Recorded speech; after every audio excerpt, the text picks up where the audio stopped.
What if I told you the government has been legally taking money from your CPP and OAS every single month? And most Canadians have absolutely no idea there's a completely legal way to keep almost all of it. Not a loophole, not a scam, not something sketchy your brother-in-law read on Reddit. This is written into tax law, and thousands of Canadians are quietly using it right now. They packed up, moved abroad, and their pension income nearly untouched. Today on Credit Smart Canada, we're pulling back the curtain on 7 countries where Canadian retirees are living better, spending less, and keeping far more of the money they spent decades earning. Stick with me until the end, because the last country on this list is going to genuinely surprise you. Let's talk about what's actually happening here, because most Canadians retire with a plan that looks something like this: CPP, OAS, maybe a bit of RSP, and the hope that it's enough. And for a lot of people, it almost is. Until you see what the government quietly takes off the top. Depending on your income, you could be losing 15, 20, even 26% of your CPP and OAS to federal tax alone. Then add provincial tax. Then factor in the OAS clawback, which in 2026 kicks in once your net income crosses around $90,000. For many retirees, that's a brutal hit on income they already feel isn't quite enough. But here's where it gets interesting. Canada has tax treaties with dozens of countries around the world. Under many of these treaties, when a Canadian becomes a non-resident and receives CPP or OAS, the withholding tax rate drops dramatically, often to 15% flat, sometimes lower, and in a few very specific situations, close to nothing after local tax credits are applied. You stop paying provincial tax entirely. The OAS clawback disappears. And in countries with a low or zero income tax rate on foreign pension income, what you keep starts to look radically different. This isn't hypothetical. This is people doing it right now. The first country is Portugal. Portugal has become something of a legend in the Canadian expat community. And honestly, the reputation is earned. Lisbon is stunning, the food is incredible, the people are warm, and the cost of living, especially outside the capital, is genuinely affordable. Portugal has a tax treaty with Canada, and while the country has adjusted its non-habitual resident program in recent years, retirees who plan carefully can still structure their income in a way that results in significantly less tax than they'd pay back home. Add in European healthcare access, a mild Atlantic climate, and the fact that English is widely spoken, and you start to understand why so many Canadians are landing at Lisbon Airport with one-way tickets. The second country is Panama.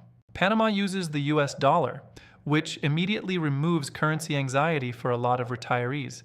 It also has a famous Pensionado visa program that gives official retirees discounts on everything from healthcare to restaurants to flights. Canada and Panama have a tax treaty. CPP and OAS are subject to Canadian non-resident withholding tax, but Panama itself does not tax foreign-sourced income at all. Zero. What comes in from outside Panama stays in your pocket. The country is modern, the infrastructure is solid, and the cost of living lets a pension income stretch in ways that feel almost uncomfortable to say out loud compared to what that same money buys in Toronto or Vancouver.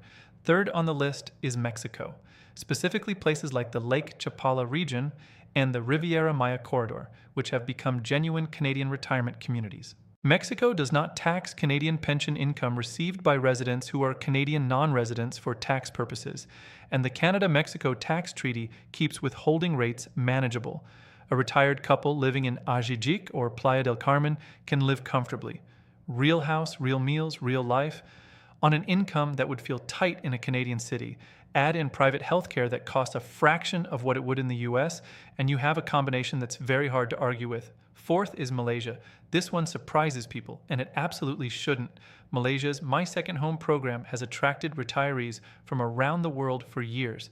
The country has a territorial tax system, meaning foreign income, including your CPP and OAS, is generally not taxed at the Malaysian level. The climate is warm year-round, the food is extraordinary, English is widely spoken, healthcare quality in Kuala Lumpur is genuinely excellent, and your money goes very, very far. This is a country where retirees regularly describe feeling like they upgraded their entire life while spending less money. Fifth is Georgia, not the American state, the country tucked between the Black Sea and the Caucasus Mountains. Georgia is one of the most underrated retirement destinations in the world. It has a flat income tax and does not tax foreign pensions at the Georgian level for qualifying residents. The cost of living is among the lowest of any country on this list. Tbilisi is a beautiful, walkable, safe city with a rich food culture and a surprisingly vibrant expat scene. Canada and Georgia don't have a formal tax treaty, which means you need to plan carefully with a cross-border tax advisor. But for the right person, this country is a complete revelation. Sixth is the Philippines.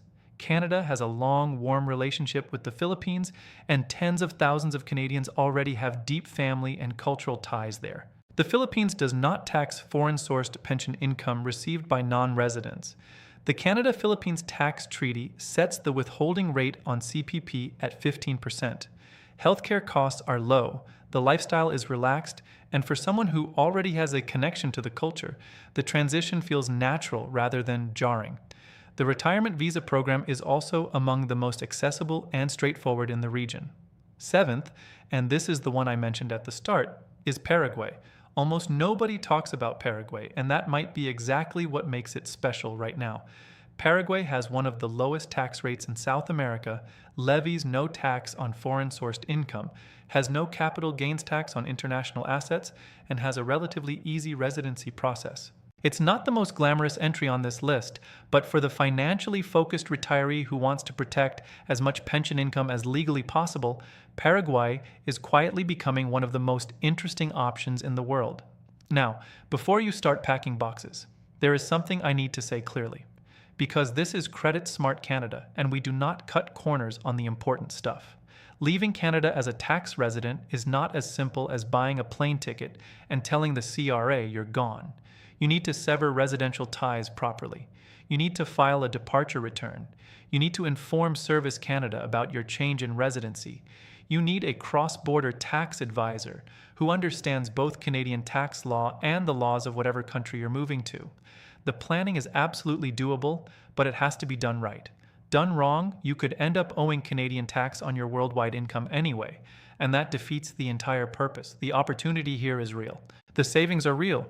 The lifestyle upgrade that comes from living in a lower-cost country while collecting a Canadian pension, that is absolutely real. But it takes preparation, professional guidance, and an honest conversation with yourself about what retirement actually looks like for you.